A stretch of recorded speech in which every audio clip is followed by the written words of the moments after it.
रांची जाने के क्रम में कुछ देर के लिए वे भाजपा के प्रदेश कार्य समिति सदस्य वीरेंद्र मंडल के आवास पर नेता प्रतिपक्ष झारखंड अमर बावरी और राज्यसभा सांसद आदित्य साहू कुछ देर रुके। इस दौरान उन्होंने पत्रकारों से बातचीत के क्रम में मुख्यमंत्री हेमंत सोरेन तथा कांग्रेस नेता राहुल गांधी को निशाना पर लिया। वहीं झारखंड के नेता प्रतिपक्ष अमर बावरी ने जामताड़ा में हेमंत सोरेन सरकार पर सीधा निशाना साधा। उन्होंने कहा कि मुख्यमंत्री हेमंत सोरेन एक संवैधानिक पद पर हैं और जब वही कानून के मर्यादा का उल्लंघन कर रहे हैं तो उसका आम जनता पर क्या असर पड़ेगा। उनके कारण राज्य में संवैधानिक संकट उत्पन्न हो गया है। अमर बावरी ने कहा कि सीएम हेमंत सोरेन को ईडी के समक्ष अपना पक्ष रखना चाहिए। कांग्रेस नेता राहुल गांधी के भारत जोड़ो यात्रा के दूसरे चरण को लेकर राज्यसभा सांसद आदित्य साहू ने कहा कि इसका लोकसभा चुनाव पर कोई असर नहीं पड़ने जा रहा है। उन्होंने कहा कि कांग्रेस के चरित्र को जनता जानती है। झारखंड में जब भी उनके गठबंधन से सरकार बनी है तब तक लूट खसोट और भ्रष्टाचार बढ़ा है, विकास का काम ठप पड़ गया है। ऐसी स्थिति में जनता कांग्रेस को नकार चुकी है और आगे भी नकारते रहेगी।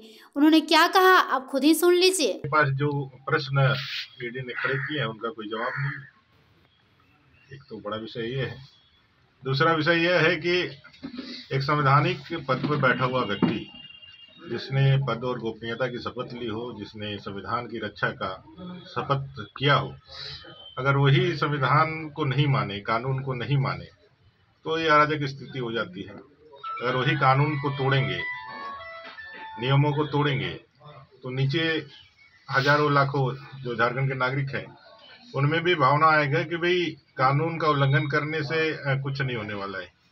और मुझे लगता है कि संवैधानिक संकट एक तरह से इस राज्य के अंदर उनके कारण खड़ा हुआ है और जो परेशानियां का वो सामना कर रहे हैं वो परेशानी भी उनके द्वारा, राज्य की सरकार के द्वारा ही खड़ी की गई है। अच्छा ये है कि झारखंड के माथे पे जो कलंक लग रहा है उस कलंक को आप यदि पाक साफ हैं तो सीधे जाकर के वहाँ आप जवाब दे दीजिए। और अगर आपको लगता है कि आपने कुछ गलत नहीं किया है और आपको जानबूझ करके परेशान करने का काम यदि संस्थाएं कर रही है तो आपके पास कोर्ट जाने का भी रास्ता है, लेकिन कोर्ट में भी आपको इस मामले में राहत नहीं मिला है। तो ये साफ जाहिर है कि आप ईडी के सम्मन का जवाब दीजिए। और जो एक नैरेटिव आप बनाने का कोशिश कर रहे हैं कि भाई हम सही हैं, बाकी हम पे दबाव बनाया जा रहा है, तो गलत विषय है। सभी लोग गलत हों और आप ही सही हो, ये नहीं हो सकता है। आपने जो किया है उसका जवाब आपको देना चाहिए। लेकिन जिस प्रकार से कांग्रेस का चाल चरित्र चेहरा है, अब उसके झांसे में कोई लोग आने वाले नहीं हैं। तो जहाँ तक झारखंड में उनका आगमन हो रहा है तो झारखंड में किसके समर्थन से इस राज्य में सरकार चल रही है? कांग्रेस के समर्थन से सरकार चल रही है। और जब जब कांग्रेस के समर्थन से इस राज्य में सरकार चली है, इस राज्य में अराजक माहौल पैदा होने का काम किया है। विकास के काम ठप पड़े हुए हैं, लॉ एंड ऑर्डर ध्वस्त हो चुका है, बेटी बहन की इज्जत आबरू बचाना मुश्किल हो गया है।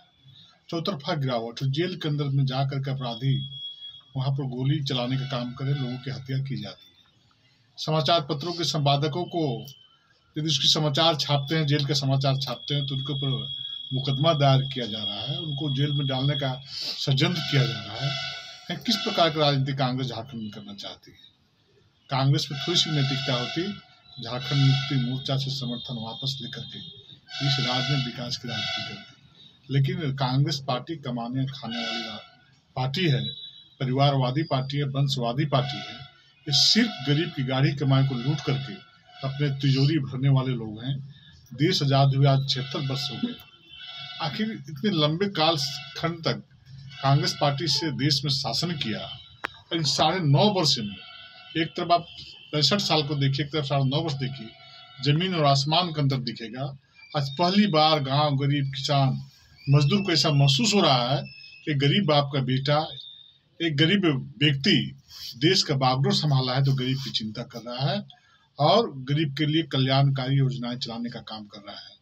देश आजाद होने के बाद अनेक प्रकार की कल्याणकारी योजनाएं गांव के लोगों को मिल रहा है। मैं तो समझता हूँ कि देश के अंदर कोई भी ऐसा दरवाजा नहीं है जो दरवाजे तक आदरणीय नरेंद्र मोदी जी के कल्याणकारी योजनाओं के माध्यम से दस्तक न दिया। कोई भी ऐसा घर नहीं है। किसी न किसी योजना से, शहर हो चाहे देहात हो, गांव हो चाहे पगडंडी हो, वहां पर कल्याणकारी योजना पहुंचाने का काम आदरणीय नरेंद्र मोदी जी ने किया है। देश के गांव, गरीब, किसान, मजदूर, शोषित, वंचित सभी समाज के लोग, सभी वर्ग के लोग दिल से आशीर्वाद और दुआ देने का काम भारतीय जनता पार्टी को, नरेंद्र मोदी को करने का काम कर रहे हैं। कांग्रेस पार्टी के नेता राहुल गांधी जी का झारखंड आने पर कोई असर नहीं पड़ेगा। कांग्रेस के लोग यहाँ पर, कांग्रेस को लोगों ने यहाँ पर नकारने का काम किया है और आगे भी नकारने का काम किया है। ये झूठे वादे, झूठे घोषणा करने वाले लोग हैं, इनके झांसे में फिर कोई आने वाला नहीं।